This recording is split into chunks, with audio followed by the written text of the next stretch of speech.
உனக்கு அறிமுகப்படுத்திய அன்னையோடு நான் காணாத உலகத்தை நீ காண வேண்டும் என்று என்னை தோளில் சுமத்தி அழகு பார்த்துக் கொண்டிருக்கக்கூடிய தமிழ் ஆசிரியரான என் தந்தையை மனமொழி வைகளால் பற்றி வணங்கி, குறிப்பு இல்லாமல் பேசக்கூடாது, குறிப்போடு இல்லாமல் வாழக்கூடாது என்று சொல்லுவார்கள்.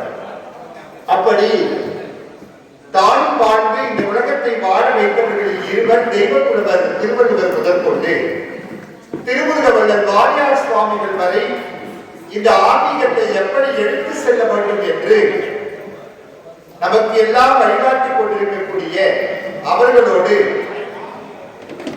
பெற்றெடுத்தால்தான் பிள்ளையா தன்னிடத்தில் வந்தவர்களை எல்லாம் குழந்தையாக பாவிக்கக்கூடிய அடியனுடைய குருநாதர் எனக்கு ஒரு வழிகாட்டி, என் வாழ்க்கையில் என்னை நிமிர செய்தவர், நான் இருக்கேன் இப்போ நான் பார்த்துக்கிறேன்னு எல்லாருக்கும் தைரியம் கொடுக்கக்கூடிய, மரியாதைக்கும் போற்றுதலுக்கும் உரிய, அனைவராலும் ஆஞ்சநேய மாமா என்று அழைக்கக்கூடிய வாசுதேவ ஐயங்கார் மாமா அவர்களுடைய ரெங்கநாதர் சொன்னா ரெங்கநாயகி தாயாரும் சேர்ந்து வந்து வாடாங்க. மாமாவை சொல்லும் போது மாமி இருக்கா, மாமிக்கும் எங்க அம்மாவுக்கும் ஒரே ஒற்றுமை, 2 பேருமே லட்சுமியும் பேரு. அதனாலதான் பார்த்தீங்கன்னா ஆணை இருபுறமும் அள்ளி சொல்லியும் புணர்வோர் தானம் கொடுக்கும் தவப்பயனை ஈனவனின் இப்பிறவி இனிமேலே போய்வழியே துப்பிக்கை தாராய்ப்புன்னு சொன்னான். இந்த இடத்துல உட்கார்ந்து பேசுறது எவ்வளவு புஷ்டமும் எல்லாருக்கும் தெரியும். முதல்ல 2011 நான் வந்து தெற்கு சித்திர வீதிக்கு போறேன். ஏதோ ஆஞ்சநேய வாசகர் மாமா இருக்காள், அவளை பார்க்க வந்திருக்கேன், யாரு எதுன்னு அவர்கிட்டே போய் நான் கேட்டேன். அவர் சொன்னார், அடியந்தாப்பா வா வந்து உட்காந்துக்கோ அப்படின்னார். அன்னைக்கு அங்க உட்கார வச்சார். அன்னில இருந்து அவர் ஹிருதயத்துல என்ன உட்கார வச்சார். இன்னைக்கு மேடையில உட்கார வச்சிருக்காரு அப்படின்னா இதோட ஒரு சிறப்பு எதுவும் கிடையவே கிடையாது. அது எல்லாருக்கும் மேல பாத்தீங்கன்னா அந்த முதல் அன்ப ஜெயந்தி, அந்த முதல் அன்ப ஜெயந்தி இருக்கிறாரு. நான் பிடிவாரம் பிடிப்பேன், நீங்க வரணும் உட்காரணும். யாராரோ வந்து பெருமாளுக்கு வந்து திருமஞ்சனம் பண்றதுக்கு தயாரா இருக்கா. என்னை யாருமே சுதர்சனாவுக்கு தெரியாது. அங்கே இருந்து என்னை பார்த்து சட்டையை கட்டிட்டு உள்ள வந்து இங்க உட்காருங்க. அன்னைக்கு அந்த திருமஞ்சனம் பெருமாள் மேல படக்கூடிய அந்த சலனை உடம்புல பட்டு இன்னைக்கு 52வது மேலே இங்க உட்காந்துருக்கேன். அப்படி ரொம்ப ஏகாந்தமான மேடை. எல்லாரும் கேட்பாரு, ராகு இங்க இருந்தா காலூர் எடுத்து வந்து என்கிட்ட சட்டை தந்துட்டு போறாரு, நீங்க மாமாவோட முதல் பிள்ளையான்னு கேட்டாரு. ஆமான்ட்டேன். அப்படின் போது மாமா எப்பவுமே பார்த்தேன் அப்படின்னா இன்னைக்கு எனக்கு ஒரு பட்டன் கொடுத்துருக்காரு. அப்பா அம்மாவுக்கு முன்னாடி இந்த பட்டன் கொடுத்துருக்காரு.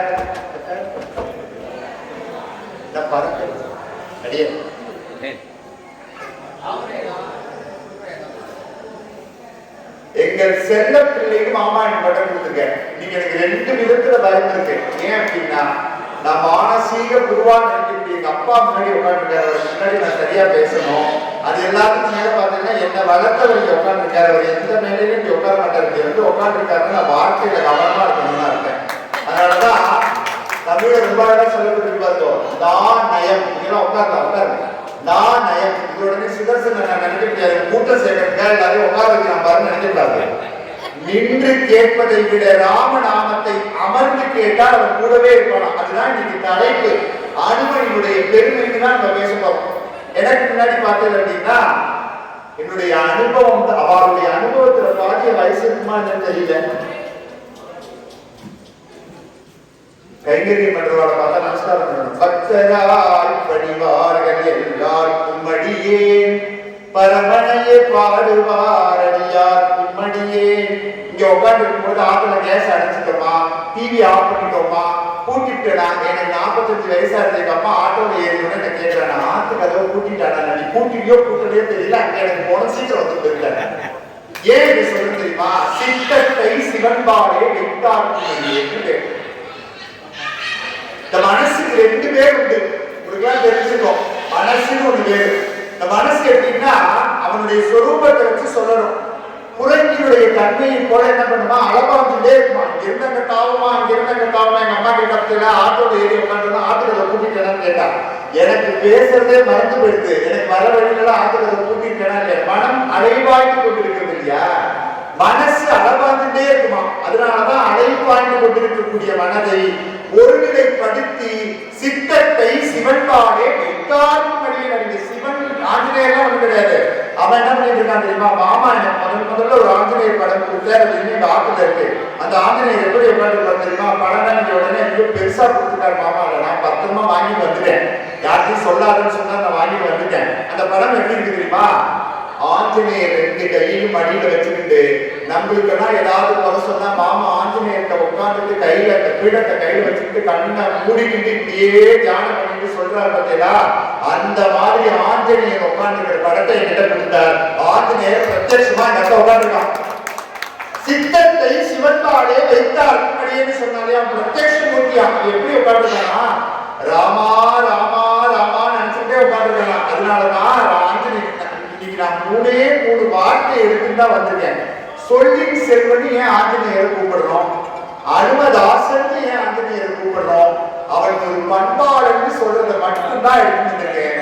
அடுத்தவா வந்துட்டாங்கிறதுனால நான் ஒரு 20 நிமிஷம் பேசி 20ல இருந்து அரை மணி நேரம் பேசிட்டு முடிச்சுக்கலாம்னு நான் நினைக்கிறேன். ஏன்னா சுதர்சன் என்ன அரை மணி நேரம் வரைக்கும் இங்க இருப்பான்னு எனக்கு தெரியும்.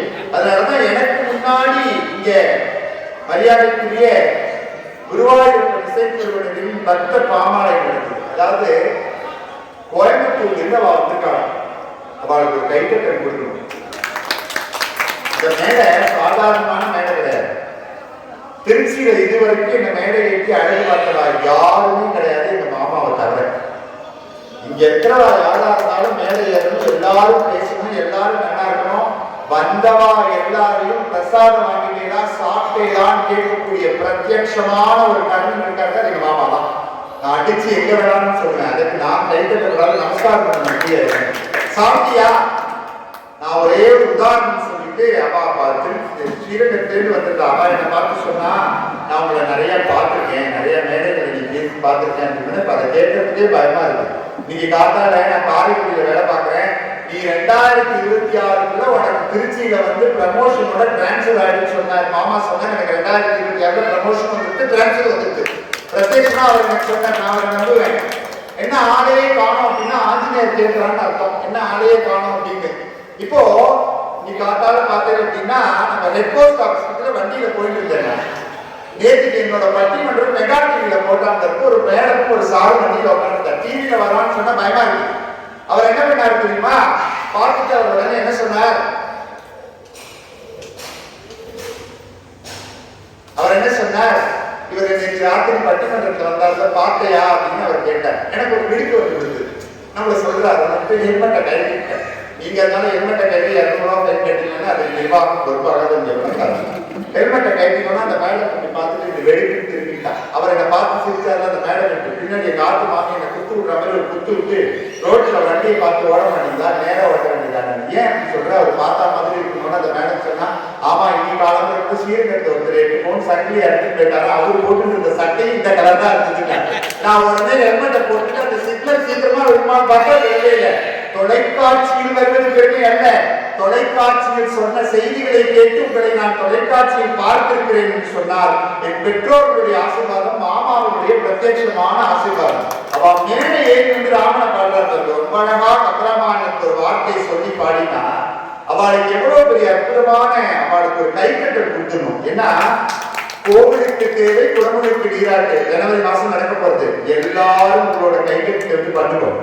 லோகா சமர்த்தா சுனிமோக வந்துன்னு இங்க எத்தனை பேர் நாளம் உட்காந்துக்கலாம். அவன் ராமதாசன், ராமனுடைய பாடல்களை பாட பாட கேட்பவன்.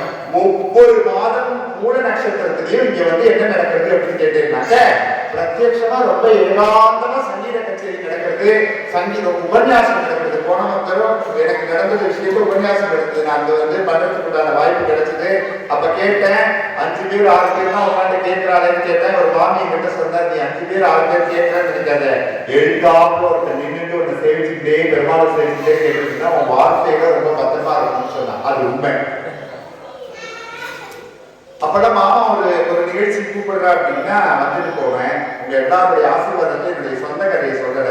இங்க உட்காந்து இவர் என்னை கூப்பிட்டு தேர் போட்டதுல இருந்து வெள்ளிக்கிழமை புதியகம்ல பேச போறேன், சனிக்கிழமை வேந்தர் டிவியில பேச போறேன், ஞாயிற்றுக்கிழமை மெகா டிவியில பேச போறேன். இதெல்லாம் எனக்கு பெற்றவாலும் மாமாவும் எனக்கு போட்ட பிக்சர்னு நான் நினைக்கிறேன். அப்படி இந்த அனுமதி பற்றி பேசுவதற்கு உங்க எல்லாருக்கும் தெரியும். ரொம்ப நேரம் டைம் எடுத்துட்டு போறது இல்லை. அஞ்சனை மைந்தன், வாயுகுமாரன், இலங்கையை வென்றவன் பேர் கொடுத்துருக்கான். இந்த மனசு அழைப்பாயும் இல்லையா, அது குறைக்கு மாதிரியா அவர் கேட்பார். மனசு அதை பார்த்துட்டே இருக்குமா, அதை பண்ணிடுமா இதை பண்ணிடுமா, நாளை பார்த்தால நான் ஆபீஸுக்கு போடுமே ஆத்துல நீங்க போடுறதைன்னு ராம ராம ராம ராம ராம் ஸ்ரீராம் ஜெயராம ஜெய ஜெயராம சொல்லிட்டே இருக்குமா. டக்குன்னு அதை பார்த்துருமா, எப்போ பார்த்து போவே பேசிட்டே இருக்காரு, எப்போ முடிக்க போறாரு அப்படின்னு. இந்த மைக்கு ஏற்பாடு பண்ணின வாழ்க்கை வேண்டும் இருக்கும் ஏகாந்தமான மைக்கு. ஏன்னா இவர்களெல்லாம் என்னன்னு கேட்டா இம்மைக்கும் எம்மைக்கும் இம்மைக்கே வசதி, அதுதான் நாங்க சொல்ல வரோம். அதனால இந்த மனசு அடவாதிலே இருக்கும், இங்க போலாமா இங்க போலாமா இங்க போலாமான்னு. ஆஞ்சநேயனை யார் வழிபடுகிறார்களோ அவளுக்கு மனசு கிடையாது, அவருக்கு மனசாட்சி கிடையாதுன்னு கேட்கக்கூடாது. சித்தம்னு ஒரு விஷயம் தான். அதனாலதான் சித்தத்தை சிவன்பாலே வைத்தாக்கும்படியேன்னு ஆஞ்சநேயர் சொன்னார். அப்ப அந்த சித்தத்தை கொண்டு போய் உள்ள வைக்கணும் இல்லையா, எப்படி வைக்கணுமா, ஆத்மார்த்தமா வைக்கணுமா. 2 நிமிஷத்துல என்னால ராமராம சொல்ல முடியும், ரொம்ப நேரம் சொல்ல முடியாது. ராம ராம ராம ராமன்னு நான் சொல்லிட்டே இருந்து வச்சுக்கோங்களேன், தியாகராஜருக்கு ராமர் அனுகிரகம் பண்ணாமல் அனுகிரகம் பண்ணிடுவார், நம்மளால முடியவே முடியாது. ராமா என்ற 2 எழுத்து, பரமேஸ்வரனே இந்த ராமங்கிற 2 எழுத்தை கடன் வாங்கிட்டானா சொல்றது. பரமேஸ்வரன் ராமங்கிற 2 எழுத்தை கடன் வாங்கிட்டானா.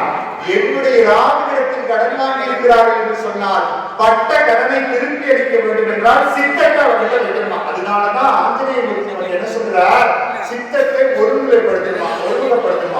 எந்த பிரார்த்தனை பண்ணாலும் நீங்க சித்தத்தை ஒருமுகப்படுத்தலாம், ராமனை பிரார்த்தனை செய்தாலும் சித்தத்தை ஒருமுகப்படுத்தலாம்.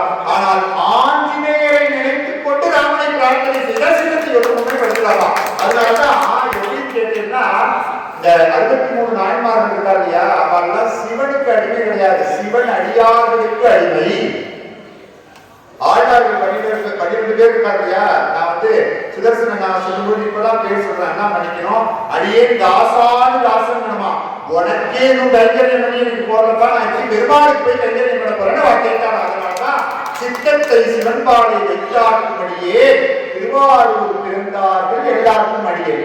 இங்க அவர்களுக்கு சங்கல்பம் வாங்கிக்கிறார் இல்லையா, அதை என்ன சொல்றோம், முப்போதும் திருமேனி தீண்டுவார் கிடையாது. மாமாட்ட சொல்றேன், நீ நீங்க 1/2 மணி நேரம் உட்கார வச்சிருக்க, 19ஆம் தேதி நீ லீவ் போட்டுட்டேன்னு எனக்கு தெரியும், உன்னை பெருமாளுக்கு பக்கத்துல நிக்க வச்சு புரியுற மாதிரி புரிஞ்சிருக்க பாரு அப்படின்னு சுதர்சன நான் எனக்கு சொன்னா, ஏற்கனவே இந்த புரியா முட்டா மாதிரிதான் நினைக்கிறான்னு நான் நினைக்கிறேன். அன்னைக்கு நீங்க புரிஞ்சதுனாலதான் இன்னைக்கு ஏதோ இந்த பகவான் சங்கல்பத்துல அப்பா அம்மா ஆசீர்வாதத்தை வண்டி ஓடிட்டு இருக்கு. அப்போ சித்தத்தை இறைவனிடத்தில் வைத்தால் என்ன சார் நடக்கும், சித்தத்தை இறைவனிடத்தில் வச்சா என்ன நடக்கும், மனிதன் புனிதன் ஆகிறான்னு அவர் நமக்கு கதை சொல்றார். அதனாலதான் சுதர்சனா தீர்த்தம் வேணுமான்னு கேட்பார், தூக்கம் வேணுமா, தண்ணி குடிக்கிறியா, தீர்த்த சாப்பிடுறியான்னு கேட்பார். அங்க போடா தீர்த்த சாதிச்சாச்சா, தீர்த்த சாதிச்சாச்சா, நீங்க பின்னாடி இருக்கிறவாங்க உட்காருங்க. எப்போதுமே எங்க ஆட்டோக்காரங்க எங்களுக்கு வெயிட்டிங் லிஸ்ட் போடுவார், நான் போட்டுருவேன் என்ன பார்த்துக்கோங்க. அவர் என்ன பண்ண, ஜடாவை சாதிச்சாச்சா, நீர் தீர்த்தமாகிறது, சாம்பல் விபூதி ஆகிறது, மண் திருமண் ஆகிறது, துளசி என்ற அந்த செடி தன்னுடைய இயல்பு நிலையை மாற்றிக்கொண்டு திருவரங்கத்தினுடைய காலடியில் இருப்பதால் பிரசாதம் ஆகிறது. இதையெல்லாம் உட்கொள்வதால் மனிதன் புனிதனாகிறார். அதுதான் சித்தத்தை சிவன்பாலே ஆஞ்சநேயர்பால் வைக்கணும்னு சொல்லிட்டார். இங்க பக்தியில நல்லவன் கெட்டவன் கிடையவே கிடையாது. உண்டோ?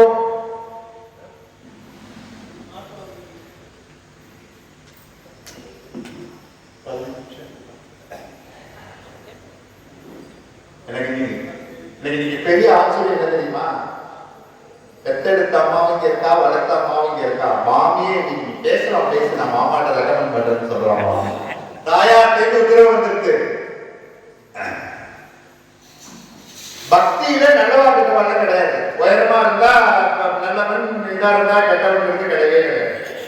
ராமனை எவன் அடைக்கலமாக்குறானோ அவன் நல்லவனாக இருந்தாலும் கெட்டவனாக இருந்தாலும் அவனுக்கு நான் பிரார்த்தனையோடு அவனுக்கு ராமநாமத்தை ஜெபித்தால் அவனுக்கு ஆசீர்வாதம் பண்ணுவேன் ஆஞ்சநேயர் சொல்றாரு. எப்படி சொல்றாரு அப்படின்னா, நான் துணை நிற்பேன்னு சொல்றாரு.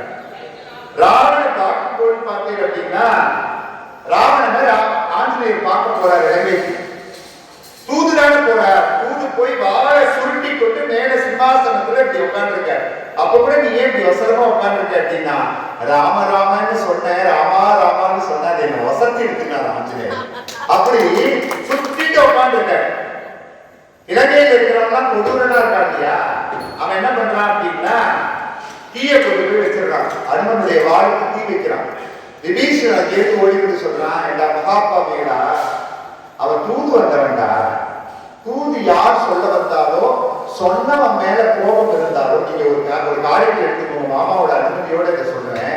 அந்த காலத்துல தான் தண்ணி வரும், ஸ்டார்ட் இமீடியட்லி வரும். எங்க அப்பா தான் சொல்லி தருவார் எனக்கு, வார்த்தைகள் தான் ரொம்ப கவனமா இருக்கணும், நாணயத்திலையும் கவனமா இருக்கணும், நான் நயத்திலையும் கவனமா இருக்கணும். அதுதான் தமிழ்.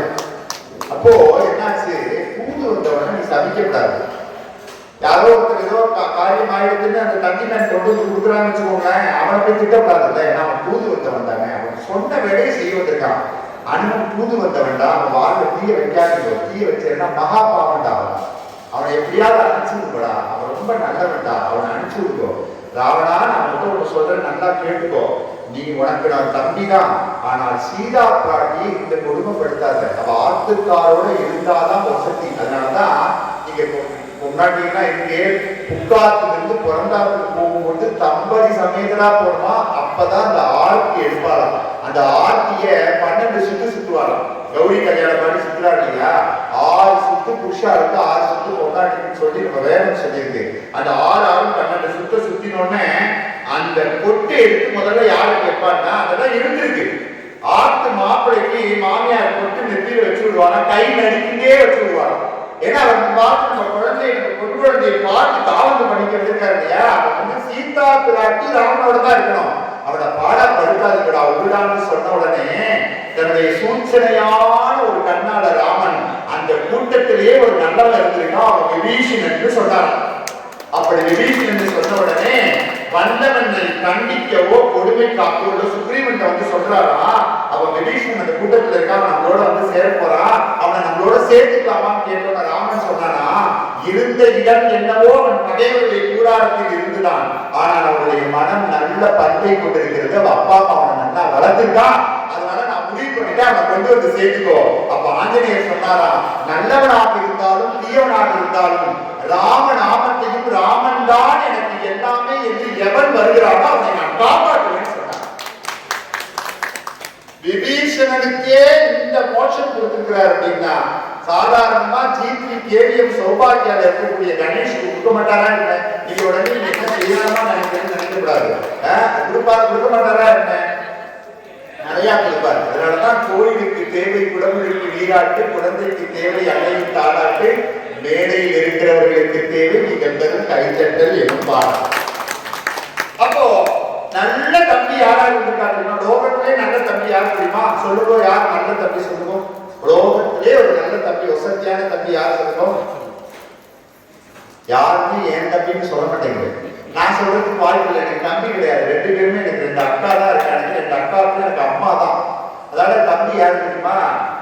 லக்ஷ்மணனும் கும்பகர்ணனும் தான். லக்ஷ்மணன் பத்தி தெரியும், சீதா பிராட்டியுடைய காலை பார்த்ததுனால அவன் நகை தெரியல, எனக்கு தெரிஞ்சது. கும்பகர்ணன் எப்படி தெரியுமா?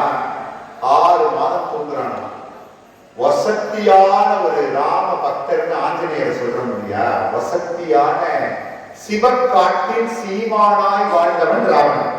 சிவபக்தனா, பேராயிரம் பரவி வானோர் என்றும் பெம்மானை சைவம் சொல்றது. பிரிவிழா அடியார்க்கென்றும் பாராத செல்வம் வருவிப்பானை, மந்திரமும் தந்திரமும் மருந்து மாடின்னு சொல்லி ராவணன் சொல்றது. இப்ப கும்பகர்ணன் எப்படின்னா 6 மாசத்துக்கு ஒரு தூக்க வர போக மாட்டாங்க. அதனால நான் அவன் கேட்கக்கூடாத வார்த்தை கேட்டுட்டான். கும்பகர்ணன் போய் விபீஷணன் சொல்றானா, நீ வந்துரு, எப்படி நீ ராவணனோட இருந்தா எப்படியா இருந்தாலும் நான் அழிச்சுவான், பகையோட வந்து உன்னை அழிச்சுவான், நீ என்னோட வந்துரு, நான் உனக்காக ராமன் ரெக்கமெண்டேஷன் பண்ணி உன்னை சேர்த்து சொல்றேன், நீ என்னோட வந்துரு. கும்பகர்ணன் சொன்னானா, எதிராளியுடைய காலினை மண்டியிட்டு கும்பிட்டு என்னுடைய உயிரை நான் பிழைத்துக் கொள்வதை விட வசதியான ஒரு விஷயம் இருக்கு. என்ன தெரியுமா? எங்க அண்ணன் ராவணனுக்காக நான் உயிரை விட்டேன், அவன் தம்பியா உயிரை விட்டேங்கிறது தாங்க வசதின்னு சொன்னவன் கும்பகர்ணன். அப்படிதானே? அண்ணா தம்பிக்குள்ள அந்த பாசம் இருந்தது. இன்னைக்கு என்ன பண்றோம்? வரப்புல ஒரு பாட்டு தனியா வந்திருக்குன்னா நீ எனக்கு அண்ணனா, நான் உனக்கு தம்பியான்னு கேட்கிறோம். அதனாலதான் புதுக்கவிஞர் எழுதினா, பிரிப்பதற்காக சேர்ப்பதுதான் சொத்து. சொத்து எதுக்கு சேர்க்கிறோம்? பிரிக்கிறோமா இல்லையா? பிரிப்பதற்காக சேர்ப்பதுதான் சொத்து. சில நேரங்களில் உறவுகளையும் பிரிப்பதற்காக சேர்ப்பதுதான் சொத்து. சொத்து இப்படிதானே இருக்கு. நீ வச்சுட்டியா நான் வச்சுட்டியா, உனக்கு பெருசா எனக்கு பெருசா, உண்மைதானே கேட்கணுமா இல்லையா? ஆக ஆஞ்சநேயருடைய பண்பு எப்படிப்பட்ட பண்பு அப்படின்னா, அவன் ஒரு வீரன், அவன் ஒரு தொண்டன், அவன் ஒரு பக்தன். இது எல்லாமே ஆஞ்சநேயருக்கு கிடைக்கக்கூடிய அற்புதமான ஒரு தொண்டாக இருக்குது. எப்படி அவன் ஒரு பக்தன் சொல்றோம் அப்படின்னா, நான் ஆஞ்சநேயர் எங்கெங்கெல்லாம் ராமநாமம் ஒழிக்கிறதோ, எங்கெங்கெல்லாம் ராமநாமம் ஜெபிக்கப்படுகிறதோ, எங்கெங்கு எல்லாம் ராமநாமம் மனதால் நினைக்கப்படுகிறதோ அவர்களுடைய கடைசி வரைக்கும் வரனால்தான் ஆஞ்சநேயருக்கு பேர் என்னன்னா சொல்லின் செல்வன்றது. கம்பராமாயணத்துல ரொம்ப பிரமாதமா அதை சாதிச்சிருக்காங்க. அதனாலதான் பார்த்தேன் அப்படின்னா எல்லாமே ஒண்ணு நடக்கிறது. ரெண்டாவது நான் எடுத்துட்டேன், நான் அஞ்சனை மைந்தன்னு சொல்லிட்டேன். போர் உதவிய பின் தோழாய் ஒரு வார்த்தை ஆஞ்சநேயர் சொல்லுங்க. என்னோட ரொம்ப பிரமாதம் உபன்யாசம் பண்ணோட நான் நிறுத்திட்டேன். ரொம்ப என்ன பண்றாரு அப்படின்னு சொல்லி போர் உதவிய பின்தோழான்னு சொல்லியிருக்கு. தமிழ்ல ரொம்ப விளக்கம் கொடுக்கறதுக்கு விருப்பப்படாத. காப்பியத்தினுடைய இறுதி கட்டம், ராமன் ஜெயிச்சுட்டான். இங்க வந்துட்டு மாமா என்ன பண்ணுவார், அன்பு செய்தி முடிச்சதுக்கு பிறகு சாயந்தரம் பார்த்தீங்கன்னா ஜாங்கிரி மாலை சாப்பிட்டு முடிச்சதுக்கு பிறகு நாங்கெல்லாம் சேவை என்னால முடிஞ்சு நாங்களும் என்ன செய்யக்கூடாது சேவையெல்லாம் பண்ணி முடிச்சுட்டு மறுநாள் காத்தால வந்தோம்னா எனக்கு பிரசாதம் வாங்கிட்டேன். மாமி வாயால முதல்ல கேட்கிற கேள்வி என்ன அப்படின்னா, பிரசாதம் வாங்கிட்டேதா, ஆத்துக்கு கொடுத்தாச்சா? ஒரு கை முழுக்க நான் இங்க போன 3 நட்சத்திரத்துக்கு வரும்பொழுது கை முழுக்க ஒரு பையில ஜாங்கிரி மாறி இங்க தொடங்கி அந்த பூக்காரர் ஆட்டோக்காரர் அது வரைக்கும் ஒண்ணா கொடுத்தது யாருன்னா மாமி. இதெல்லாம் சாதாரணமான கைகறியும் கிடையாது. நமஸ்காரம் பண்ணணும், இருந்தாலும் நான் மேடையில கை கட்டுறேன். ஏன்னா அம்மா மட்டும்தான் போன் பண்ணிங்க சாப்பிட்டியான்னு கேட்கும். அவ சாப்பிட்டு மாட்டான். ஏன்னா நான் கடவுளையே அவன் கேட்கறதுனால அம்மாவை அவன்னு சொல்லலாம், தப்பு கிடையாது. அவ சாப்பிட்டு மாட்டான். சாப்பிட்டியா, 45 வயசா இருக்கு, மத்தியானம் 2:30 மணிக்கு போன் வந்ததுன்னா எங்க அம்மாட்ட இருந்து வருது, சாப்பிட்டியான்னு கேட்பான். எல்லாத்தையும் கேட்டுட்டு சாப்பிடல அப்படின்னா உன்னை திருத்தவே முடியாது. நான் போன வச்சிருக்கேன். மேனேஜரா இருக்கும்போது வெளியில கேட்டு கொடுத்தேன் என்ன பண்ணுறது. போர் உதவியே பின்தோழான்னு சொல்றான். எப்படி தெரியுமா சொன்னா, ராமன் எல்லாருமே எல்லாம் கொடுத்துட்டான். காப்பியத்தின் இறுதி கட்டம் ராமன் எல்லோருக்கும் எல்லாம் கொடுத்துட்டான். பரதனுடைய துயரை நீக்கினான், சீதைக்கு மீட்பை கொடுத்தான், விபீஷணனுக்கு அரியணையை கொடுத்தான், சுக்ரீவனுக்கும் அரியணையை கொடுத்தான். எல்லாம் கொடுத்துட்டு அந்த ஓரத்துல ஆஞ்சநேயருக்கு கையை கட்டிட்டு ராமா ராமா ராமான்னு சொல்லிட்டே இருந்தார். இப்படி ஓரமா பார்த்துட்டு எல்லாருக்கும் எல்லாம் கொடுத்துட்டே அவளுக்கு என்ன கொடுக்க போறேன்னு அங்கேயும் சீதா பிராட்டி அம்மாவாக தன்னுடைய வளர்ப்பு குழந்தைக்கு கேட்கிறார். அவருக்கு என்ன கொடுக்க போறான்னு சொன்னோன்னே ராமன் சொன்னார், அந்த திரும்பிட்டு உடம்பெல்லாம் எனக்கு நெய் சிலிர்க்கிறது. அவன் செஞ்ச தொண்டுக்கு, அவன் காட்டின பக்திக்கு, அவன் என் மேல வச்சுட்டு இருக்கிற அன்புக்கு நான் என்னத்தை கொடுக்கறது, என்கிட்ட எதுவுமே கொடுக்கறது இல்லைன்னு சொல்லி அங்கிருந்து ஓடி வந்து என்னை கட்டிக்கோன்னு சொன்னோன்னே ஆணிக்கடத்துல படம் வருதுகளா போர்ந்தனிய பின்தோழா என்னை பொறுத்துத கொள்ளுக என்றார் ராமன்னு கம்பராமாயணத்துல கம்பன் சாதிக்கிறார்.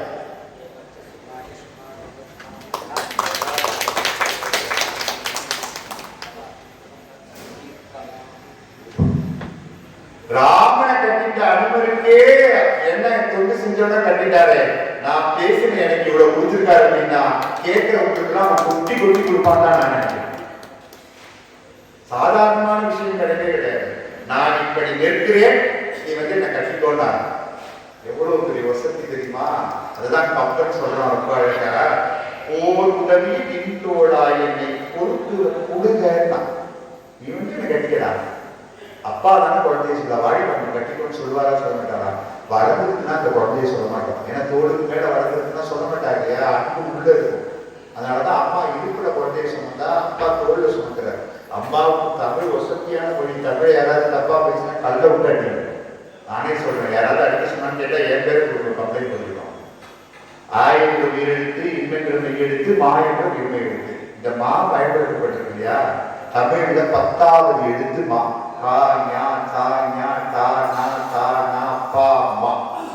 அவ 10 மாசம் சுமக்கிறா இல்லையா, அதனாலதான் தமிழ் 10வது எழுத்தாக மா பயன்படுகிறது. அப்ப உயிர்மை உயிர்மை, இங்கேயும் உயிர் இருக்கு உயிர்மை இருக்கு. இது வள்ளினோம் இது மெல்லினோம், 2 பேருக்கு இடையில 10 மாசம் சுமந்து குழந்தை பிறக்கிறதுனால இடையில வர்றதுனாலதான் என்பதற்கு அது இடைவெளி. அதனாலதான் குழந்தைன்னு நம்ம தான் கூப்பிடுற பழக்கம் இருக்கு. ஐடியர் லவ் சார் கூப்பிட்டாங்க ஒத்துக்காது, காது வாங்காம போயிடுவோம். மம்மி மீன் யாராவது கூப்பிட்டானா அவனை அடிக்கிறதுக்குமே 2 கட்டு நான் பொறுக்கி வச்சிருக்கேன் ஒரு கட்டடத்துல இருந்து. இறந்த சடலத்தை சொல்வதுதான் மம்மி. அம்மான்னு கூப்பிட்டு வரணும், ராமான்னு கூப்பிட்டு வரணும், அங்கே ஓடி இருப்பார். இப்படி அற்புதமான செய்திகள் நிறைய சொல்லலாம். அடுத்தது என்ன அப்படின்னா, வாரணம் பொருதமாகும்னு. ஆமா, ஆஞ்சநேயர் வீரன் தானே. வாரணம் பொருதமாகும். இந்த மார்க் எப்படியா போர் நடந்துட்டு இருக்கு, 2வது நாள் போர். அந்த போர்ல ராவணனும் ஆஞ்சநேயரும் பேசிக்கிறாங்க. வாடா என்ன அடிச்சிருக்கியா நீங்க, வா அப்படிங்கிற. ஒரே ஒரு கண்டிஷன் தான், நீ என்ன ஒரு குத்து விடணும், நான் உன்னை ஒரு குத்து விடுவேன். ஏன் குத்துல நீ கீழே விழுந்துட்டே நீ போறது இருக்கணும், நாளைக்கு தான் வரணும். இது யாருக்கா தெரியுமா? எனக்காக ராமச்சந்திரமூர்த்தி சீதா பிராட்டியோட உட்காந்து பேசிட்டு இருக்காரு. அதை டிஸ்டர்ப் பண்ணாங்க. நீ குத்தி நான் விழுந்துட்டேன்னா நீ என்ன சொன்னாலும் செய்யறேன்னு சொன்னாங்க. முதல்ல நான் தான் குத்துறேன். வலிமை எங்க இருக்கு தெரியுமா? எதிராளியை தாக்குவதில் அல்ல வலிமை, தாங்கிக் கொள்வதில் தான் வலிமை இருக்கிறதுனால வலிமையை சொன்ன வாங்கினேன். இருக்கிறானா 10 கையும் சேர்த்துக்கிட்டு ஒரே குத்த ஆஞ்சநேய மூர்த்தி நெஞ்சில விட்டானா குத்து தாங்க முடியாம அப்ப கூட ராமான்னு சொல்லிட்டு, ராமான்னு சொன்னா எவ்வளவு இடி விழுந்தாலும் தாங்குமே, அப்படியே நெஞ்ச குடைச்சுக்கிட்டு நேரம் நின்னாத ஆஞ்சநேய மூர்த்தி. அவர் குத்தினதுக்கு பிறகு இவன் குத்திட்டா அடுத்தது நம்ம குத்த முடியாதுங்கிறதுனால நிற்கலையா, அதே மாதிரி நின்னாரா. நின்று முடிச்சதுக்கு பிறகு இவன் சொன்னானா, நான் இப்ப உன்னை குத்த போறேன் அப்படின்னா. ஆஞ்சநேயர் ராமன் குத்த போறேன். விஸ்வரூபம் எடுக்கிறார். அவரை பாராட்டினாதான் விஸ்வரூபம் எடுப்பார். ஆஞ்சநேயர் வாழ்ல பொட்டு வச்சாதான் விஸ்வரூபம் எடுக்கிறார். விஸ்வரூபம் எடுத்தாரா? விஸ்வரூபம் எடுத்துக்கிட்டு இப்படி கைக்க வச்சுக்கிட்டு ஒரே குத்து ராமன் நெஞ்சில விட்டாரா பாருங்க. ராமன் என்ன பண்ணுவானா, ரொம்ப உதர்க்கணும், ரொம்ப பயங்கரமான ஆளாகும் ராவணன்.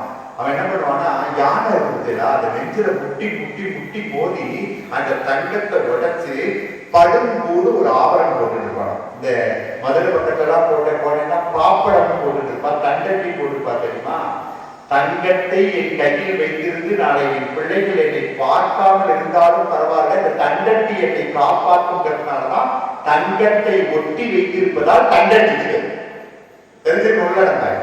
இங்கெல்லாம் போட்டுக்கிறாங்க, இப்ப ஸ்டைலுக்கு போட்டுக்கிறதுலாம் அதெல்லாம் அது வேற.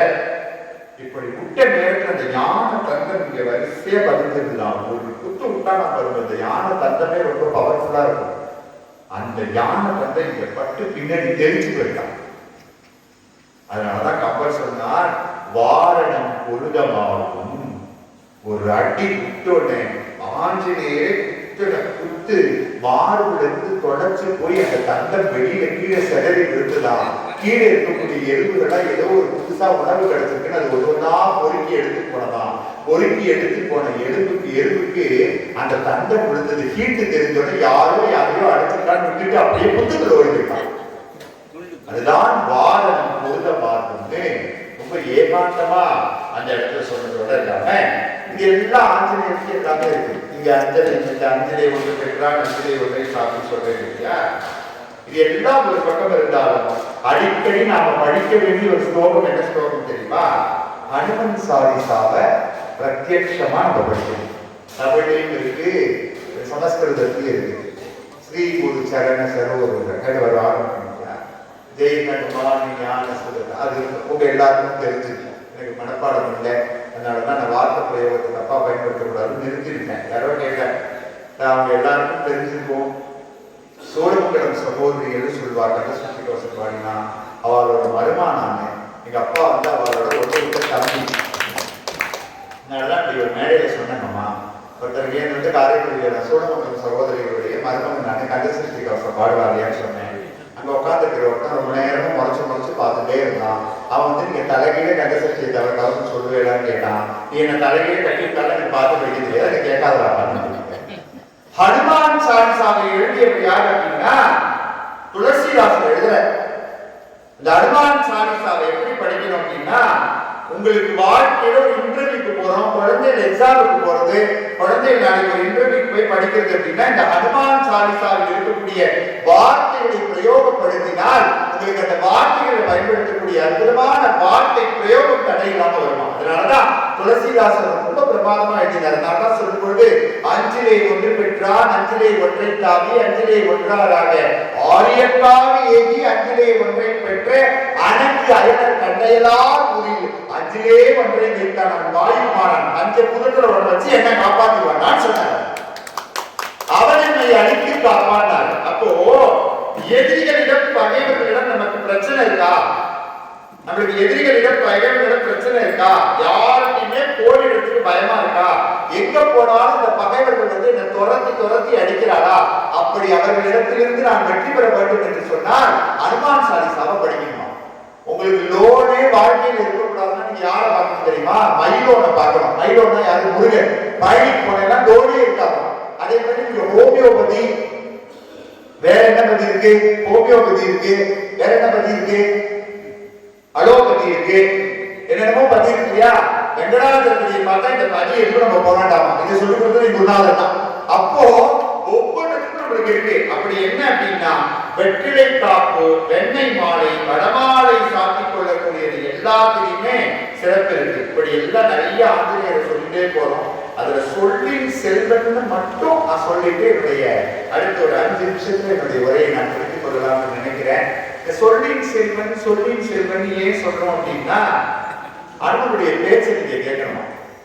அனுமனுடைய பேச்சை நீங்க கேட்கணும். அவனுடைய பேச்சு எப்படி இருக்குமா? அனுமனுக்கு பேரு ஹனுமான் அப்படின்னா அனுன்னா தாடை. உங்களுக்கு தெரிஞ்சுக்கோ, அனுன்னா தாடை. அவருடைய தாடை நீங்க இருக்கு இல்லையா? அஞ்சனானந்தனம் வீரம் ஜானகி சோகநாசனம் கபீஷமசமந்தாரம் வந்தே லங்கா பயங்கரம் அப்படிங்கிறவரு இந்த தாடை வீங்கி இருக்குமா. தாடை வீங்கிய அமைப்பை உடையவடால்னா ஹனுமான் பேரு. ஏன் தாடை வீங்கிருக்கு அப்படின்னா யாருக்கிட்டே கொடுக்க கூடாத வாயை கொடுத்து அடி வாங்கி வந்திருக்கேன்னு அர்த்தம். அவர் தாடை வீங்கிருக்கு. தீமான்னு பேரு, ஸ்ரீமான்னு பேரு, பக்திமான்னு பேரு. இதெல்லாம் இருக்கிறதுனாலதான் இந்த தாடை வீங்கிய அமைப்போட அவர் பேசும்போதே எப்படி இருக்குமா? ஹனுமான் பேசும்போது தமிழ் தெரியும்னு ஒரு சில இடத்துல வரலாறு சொல்றது. அனுமனுக்கு தமிழ் தெரியும் சொல்றது. இன்னைக்கு எதெல்லாம் ஆர்குமெண்ட் பண்ணக்கூடாதோ அதை பண்ணுவானுங்க, எதை பண்ணணுமோ அதை பண்ண மாட்டாங்க.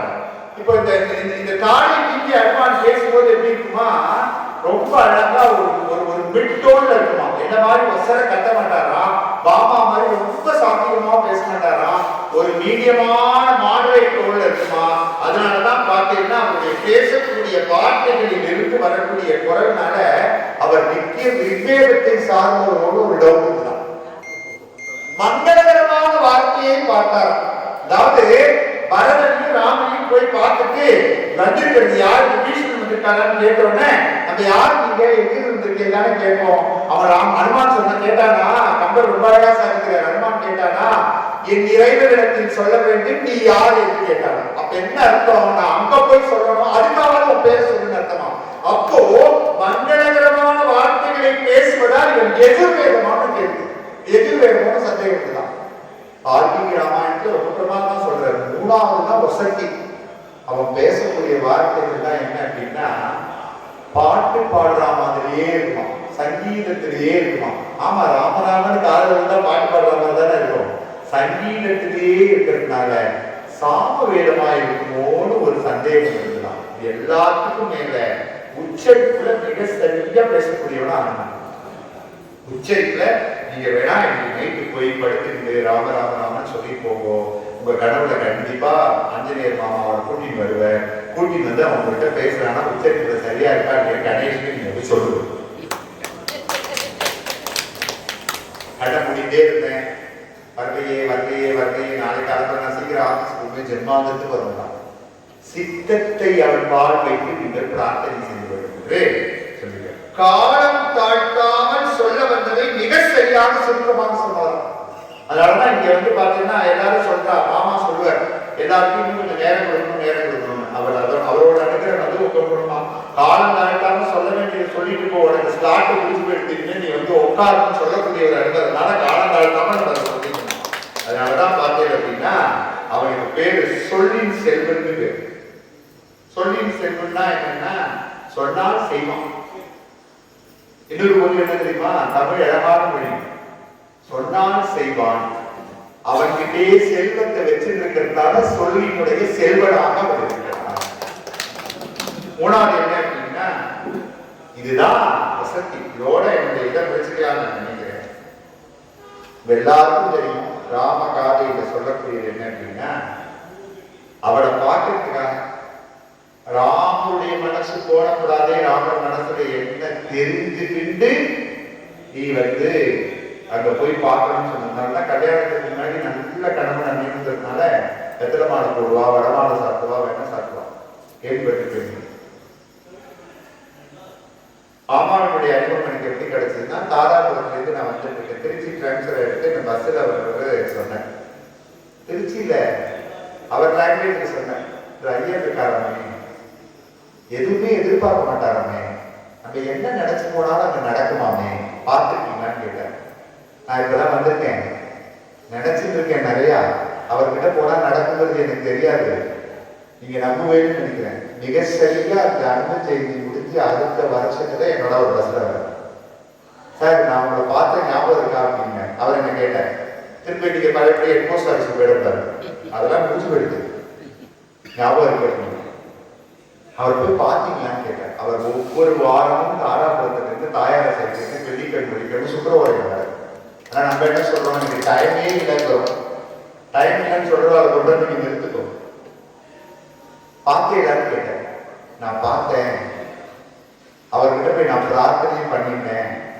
எனக்கு ரெண்டாவது ஃபேமிலி வேலை இருந்தா நான் மேடைகள்ல கூடுமான வரைக்கும் ஆங்கிலம் பயன்படுத்துறது இல்லை. இருந்தா புதன்கிழமை உனக்கு புள்ள பிறகு போ அப்படின்னு சொன்னார். என் புள்ள புதன்கிழமை தான் 2வது பிறந்தான், ஊரத்தாறு நட்சத்திரம் தான் பிறந்தான். அதே மாதிரி ஒரு பஜாஜ் அலியன்ஸ் ஒரு கம்பெனியில சென்னையில எனக்கு வந்து பெரிய இது கிடைச்சிருக்கு. ஆமா இது மாதிரி கிடைச்சிருக்கு போலாமா அப்படின்னு நான் சொல்றேன். இந்த அப்பாவுக்கு எல்லாம் ஒரு லாங்குவேஜ் இருக்கு தெரியுமோ. எங்க அப்பாட்ட போய் காரியம் சாதிக்கணும்னா நீங்க அம்மாவை தான் தூக்கிவிட விடணும். எங்க அப்பாட்ட சொன்னா எல்லாமே நடந்து போயிடும். 5000 ரூபாய் பணம் வாங்கிவிடும் அப்பாட்ட அப்படின்னாக்க எங்க அம்மா கொடுத்துட்டு அப்புறம் எங்க அப்பா கிட்ட எங்க அம்மா வாங்கி போடுவோம். அது வேற பிரச்சனை. பார்ப்போம் சொல்றேன் அப்படிங்கிறது ஒரு சூச்சனை. அவன் பார்ப்போம் என்று இறைவன் நாம் வேண்டுவதை கொடுப்பவன் அல்ல இறைவன். நமக்கு என்ன வேண்டுமோ அதை தருபவன் தான் இறைவன். போய் நின்று கேளுங்க, ராம ராம ராம ராமா நான் உனக்கு வந்து எல்லாமே பண்றேன், எனக்கு வேலையை வாங்கி கொடுக்கறதெல்லாம் முடியாது. சொல்லின் செல்வன் சீதா பிராட்டிய போய் பார்த்துட்டு அவளை கூட்டிட்டு வா, நீ போனா கட்டி முறிச்சு வெட்டி முறிச்சு கட்டி எங்கேயே கொண்டு வந்துருவ. நான் உங்ககிட்ட சொல்றேன், நான் சொன்னால் நீ செல்வாய், நீ சென்றால் அதை வெல்வாய், நீ வென்றால் அதை குணத்தை எனக்கு தருவாய் என்பதால் தான் ராமன் அனுமனுக்கு கொடுத்தது. நான் சொல்லி நீ செல்வாய்ங்கிறதுக்காக சொல்லின் செல்வன் பேர் கொடுத்தாங்க. அப்ப சொல்லி நீ செல்வாய் அப்படித்தானே.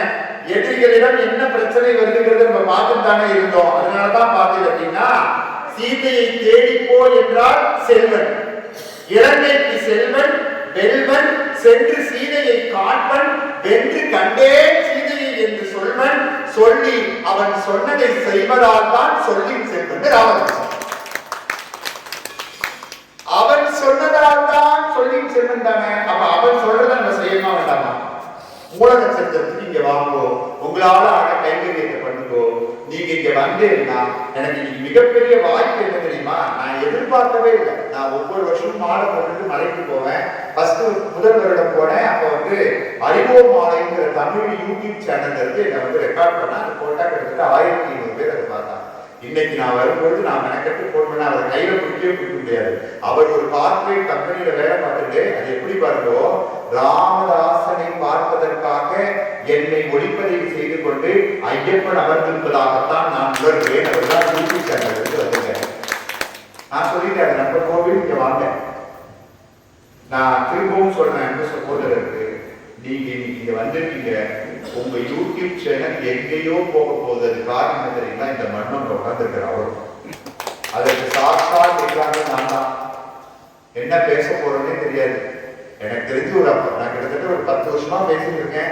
10 வருஷத்துல எடுத்து அந்த பேப்பரை மறக்காம எடுத்துட்டு பேசுவது இந்த வருஷம் தான்.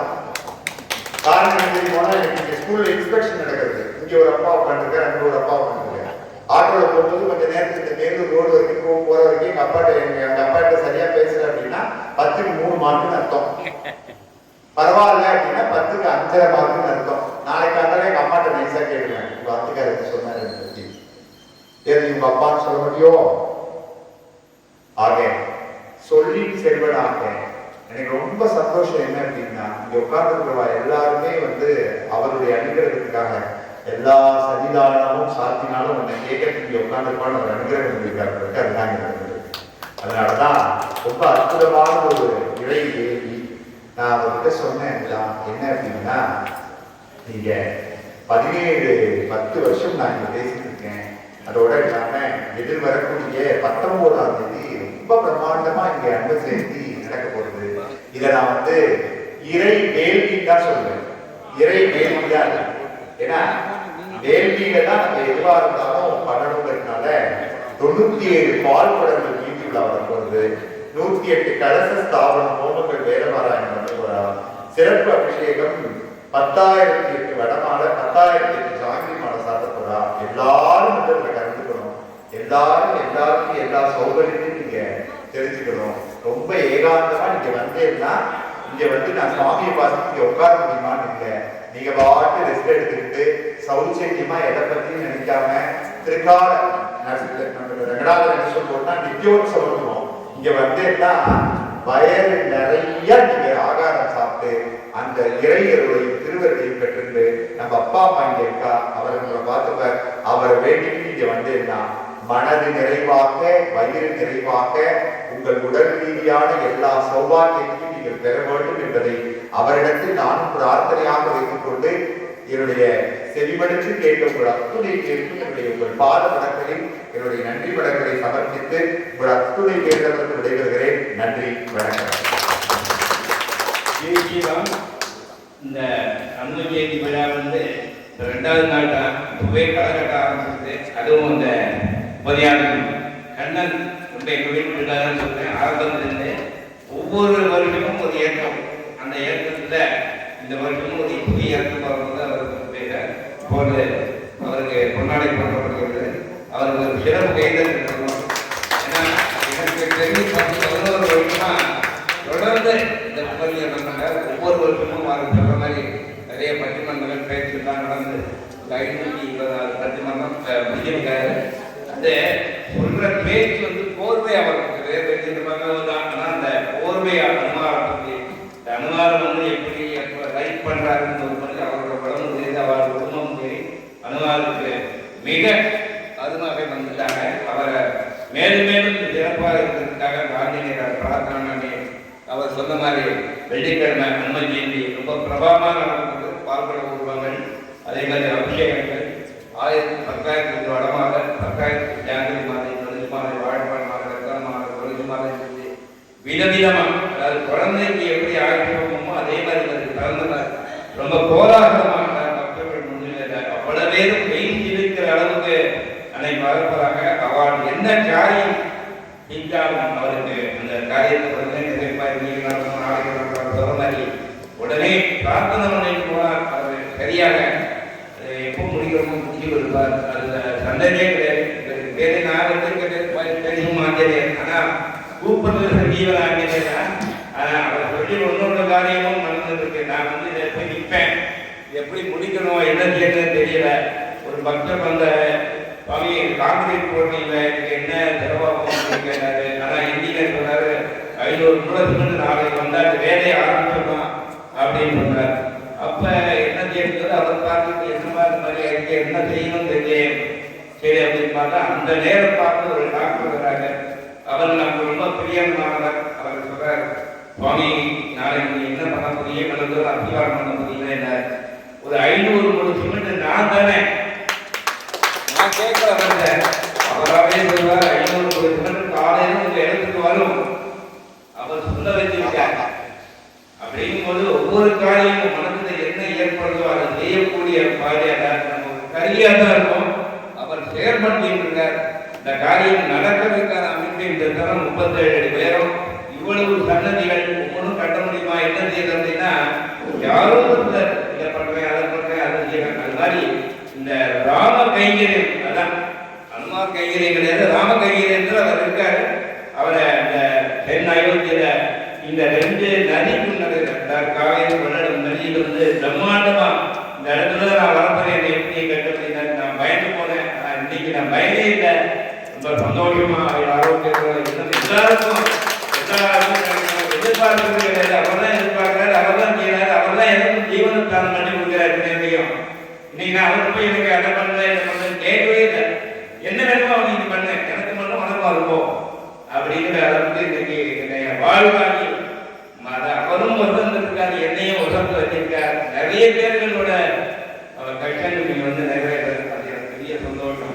இந்த மாதிரி தீவாரங்கி இருக்கிற எல்லாருக்கும் எல்லா கஷ்டமும் கிடைக்கிறதுக்கும் இந்த பெருமாள் அறிவிக்கிறது கேட்ட எல்லா பக்தர்களுக்கும் அந்த மாதிரி கூடவே இருப்பார். இந்த ராமஜெயம் எங்கே இருக்கோ அங்கே பரிபூர்ணமா வந்து உட்கார்ந்து ரகசியமா கஷ்டத்தை நிவர்த்தி பண்ணார் என்பது என்னோட மனதில் ஏற்பட்ட சின்னம். எல்லாரும் அவரை பிரார்த்திப்போம். ஜெய் ஸ்ரீராம், ஜெய் ஸ்ரீராம், ஜெய் ஸ்ரீராம்.